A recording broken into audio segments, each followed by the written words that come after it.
तीसरी है प्रतिभा। तो प्रतिभा जी बताएं, प्रतिभा का मतलब क्या होता है? क्या होता है? बुद्धि। हाँ ठीक है, प्रज्ञा कह लीजिए। प्रतिभा का मतलब हुआ प्रज्ञा, बुद्धि का एक विशेष रूप। बुद्धि बहुत सारे काम करती है। जैसे बुद्धि गणित का सवाल भी सॉल्व करवाती है, रीजनिंग भी करवाती है, लैंग्वेज के सवाल भी सॉल्व करवाएगी, बुद्धि करवाएगी। आईक्यू तो होता है। उसी बुद्धि का एक खास हिस्सा है जिसको बोलते हैं क्रिएटिव माइंड, नवोन्मेष शालिनी या नवाचार की क्षमता, नवाचार या सृजनात्मक क्षमता। कुछ नया आपके दिमाग में कौंधता हो, ये प्रतिभा है। और जो नया कौंधा उसे शब्दों के रूप में पेश करना आपको ठीक से आता हो, ये प्रतिभा है, ये मूल क्षमता आपकी है। तो आपकी राय में प्रतिभा जन्मजात क्षमता है या अभ्यास से आती है? अभ्यास से आती है, पक्का? अच्छा चलिए मैं आपसे एक बात पूछता हूँ कि जो आईक्यू होता है, आईक्यू समझते हैं आप लोग? आईक्यू की फुल फॉर्म बताओ। आईक्यू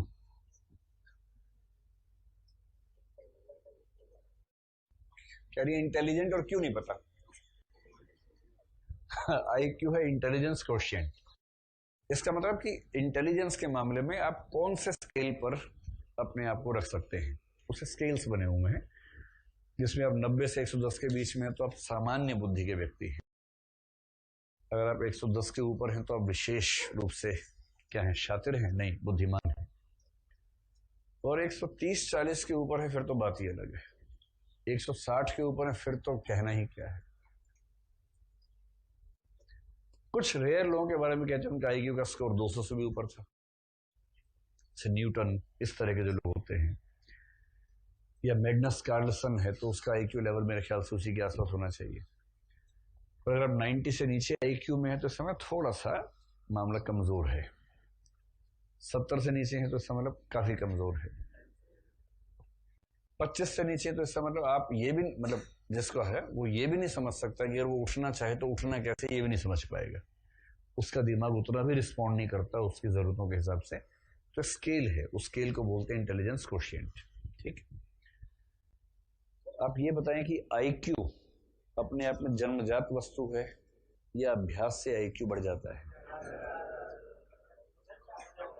बड़ा मुश्किल है। आईक्यू का ठीक ठाक हिस्सा ऐसा है जो जन्मजात है। मतलब ऐसा नहीं है कि अभ्यास से चेंज ही नहीं होता है, लेकिन आईक्यू में जन्मजात होना एक बड़ा फैक्टर है। इसलिए आप देखेंगे कुछ बच्चे बचपन से ही गणित से डरते हैं और जिंदगी भर डरते हैं। उन्हें आप कितना भी सिखाइए, कितना भी अच्छा टीचर दिलवाइए, लेकिन उनको गणित से दिक्कत होती है क्योंकि उनका जो इंटेलिजेंस है वो गणित के हिसाब से सूटेबल नहीं है। वो किसी और क्षेत्र में अच्छा काम करेंगे। इसका मतलब ये नहीं है कि जिसको गणित नहीं आता वो मूर्ख होता है। गणित पढ़े हुए बहुत मूर्ख देखे हैं मैंने, गणित सारा आता है बाकी मूर्ख है एक नंबर के। तो गणित वाली मूर्खता उनमें नहीं है, उनमें दूसरी मूर्खता होगी। इसका मतलब ये हुआ। तो इंटेलिजेंस का कोई खास रूप हो सकता है कि हमारे पास कम हो और हम खूब कोशिश कर ले तब भी ना आ पाए। ऐसे ही प्रतिभा की बात है। अब मैं आपसे एक सवाल पूछता हूं कि मान लीजिए एक कवि है, मतलब स्वघोषित कवि है मान लीजिए, जैसे इस क्लास में 250 से कम नहीं होंगे, कम से कम 250 कवि बैठे हैं यहाँ पर। तो ये बताइए कि एक ऐसा कवि जो दरअसल उसके अंदर प्रतिभा नहीं है कवि वाली।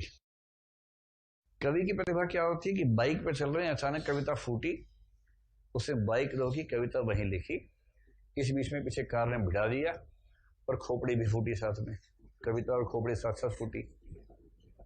कवि तो ऐसा होता है। और जो लिखाड़ बैठा है शाम को 8 से 8:15 का समय फिक्स करे कविता लिखने के लिए, खूब अभ्यास करता है, उसे व्युत्पत्ति कर ली है, कालिदास को पढ़ लिया, तुलसी को पढ़ा और पढ़ के लगा बस ऐसे इतना नाम हो गया तुम्हारा, तुलसी आई एम सॉरी, अब तुम नहीं चल पाओगे भाई, अब मैं आ गया हूँ, यदा यदा ही धर्मस्य, अब तो मैं आ गया हूँ, है ना।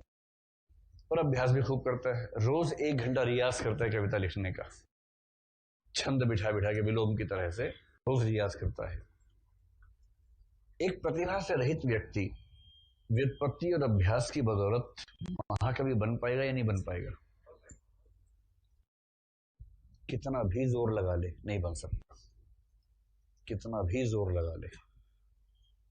अगर प्रतिभा नहीं है, मूल क्षमता ही नहीं है, तो कैसे बनेगा?